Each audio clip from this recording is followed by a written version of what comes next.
पढ़ोगे लिखोगे तो बनोगे नवाब, खेलोगे कूदोगे तो होंगे खराब। ये हमारा इंडियन माइंडसेट और साला यही सिखाया जाता है हमारे एजुकेशन सिस्टम में भी। हमारे यहाँ 90% माँ बाप के सिर्फ 3 ही सपने होते हैं, पहला डॉक्टर, दूसरा इंजीनियर और तीसरा गवर्नमेंट सर्विस। खुद के बच्चों के लिए तो ये सपने देखते हैं और तारीफ बॉलीवुड एक्टर्स, क्रिकेटर्स की करते हैं। यार कुछ लोग होते हैं जो भीड़ के साथ नहीं चल सकते, वो अपना रास्ता खुद बनाना जानते हैं। कामयाबी तक पहुंचने का पढ़ाई सिर्फ एक जरिया है, पर एक बात याद रखना कि ये इकलौता रास्ता नहीं है। ये तो आप पर डिपेंड करता है कि आप किस में कामयाब होना चाहते हो। अगर आपका सपना कोई क्रिकेटर या एक्टर बनने का है तो पढ़ाई के दम पर आप वहां पर नहीं पहुंच सकते, इस बात को समझो। एक छोटा बच्चा था, उसे पढ़ाई में कोई इंटरेस्ट नहीं था, वो पढ़ाई में अच्छा भी नहीं था। पढ़ाई से ज्यादा उसे खेल कूद में ज्यादा मजा आता था। एक दिन किसी सब्जेक्ट में ये बच्चा फेल हो गया। इसने अपने घर तक का पूरा रास्ता घर पर मार पड़ेगी इस डर में निकाल दिया।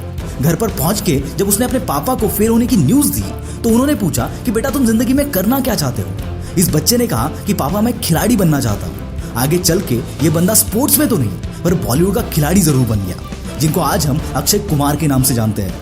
इनके पापा हमेशा कहते थे कि लाइफ में सक्सेस मार्क्स की वजह से नहीं, डिसिप्लिन की वजह से आती है, जिसके अक्षय कुमार एक लाइव एग्जाम्पल है। और शायद इसीलिए स्कूल के बाद कॉलेज से ड्रॉप आउट होने के डिसीजन में उन्होंने अक्षय का साथ दिया and today he is a national award winner. दोस्तों, रियल लाइफ का सक्सेस आपका मार्कशीट देखकर नहीं बल्कि आपका हार्डवर्क और आपका डिसिप्लिन देखकर आता है। याद रखना, रियल लाइफ आपकी किताबी दुनिया से काफी अलग होता है। ऐसी एक कहानी है इंवर कामप्राद की। अब आप बोलोगे कि भाई ये कौन है? दोस्त, इस बंदे का नाम फेमस नहीं है पर इस बंदे का ब्रांड वर्ल्ड फेमस है। He is the founder of IKEA। बचपन से ही बिजनेस का पैशन रखने वाले इस बंदे को डिस्लेक्सिया था, जो कि एक लर्निंग डिसेबिलिटी है, वही जो तारे जमीन पर में ईशान अवस्थी को थी। पर इस बीमारी ने इस बंदे को कामयाब होने से नहीं रोका, इसने अपनी डिसेबिलिटी को स्ट्रेंथ में बदल दिया। और शायद इसी वजह से IKEA की हर एक मैनुअल इतनी विजुअल है कि उसके फर्नीचर को कोई भी बंदा आसानी से असेंबल कर सकता है, फिर चाहे वो इंवर की तरह डिस्लेक्सिक क्यों ना हो। और एक बात, IKEA अपने प्रोडक्ट्स के यूनिक नाम की वजह से भी जाना जाता है, क्योंकि इंवर पढ़ नहीं सकते थे, इसीलिए उन्होंने अपने प्रोडक्ट्स के नाम अपने बर्थ प्लेस, स्वीडन की जानी पहचानी जगह और लोगों के नाम पर रखे हैं, जिससे कि वो उन प्रोडक्ट्स को याद रख सके।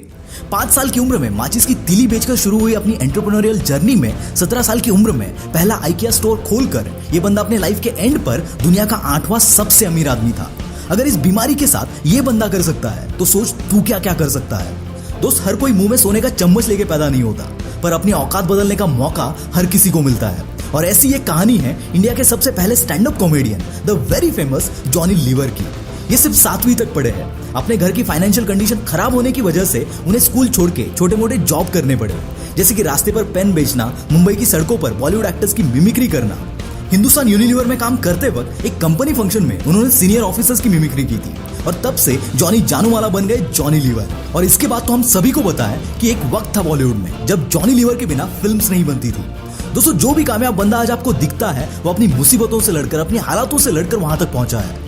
टॉम क्रूज आज का हॉलीवुड का सुपरस्टार। इस बंदे को डिस्लेक्सिया था, लर्निंग डिसेबिलिटी थी, इसी वजह से पढ़ाई की तो हमेशा बैंड बजी रहती थी, तो इसने स्पोर्ट्स पर फोकस किया।